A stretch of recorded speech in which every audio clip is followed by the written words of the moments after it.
اس معاشرے سے نکاح اٹھ جاتا ہے تو معاشرہ بے حیا ہو جاتا ہے، ان کی زندگی جانوروں کی ہو جاتی ہے۔ آپ کو یورپ اور امریکہ کی رنگینیاں دیکھی ہیں۔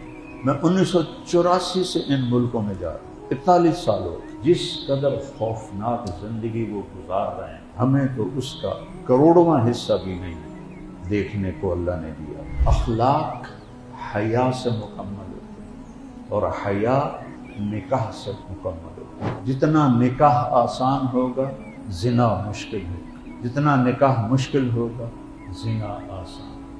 تو میرے نبی نے عجب بات فرمائی، جو 3 بیٹیوں کی شادی کر دے وہ جنت میں میرے ساتھ ایسے ہوگا۔ بد نصیب ہے رب ذوالجلال کی قسم، بقول مفتی زین العابدین صاحب کے 1 کروڑ دفعہ قسم کھا کے کہا جا سکتا ہے کہ یورپ کی عورت بڑی بد نصیب۔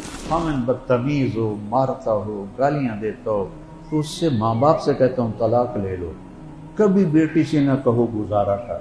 Girl friend boy friend culture عروج پا گیا ہے، اور جس قوم میں زنا پھیلتا ہے وہ ذلیل ہو جاتا ہے۔ لا تقربوا الزنا، اللہ نے یہ نہیں کہا زنا نہ کرو، کہا زنا کے قریب نہ جاؤ۔ حدیث میں اللہ کے نبی نے حیا کو الگ ذکر کر کے اس کی عظمت کو بتایا ہے، اور حیا ایمان کا بہت بڑا شعبہ ہے۔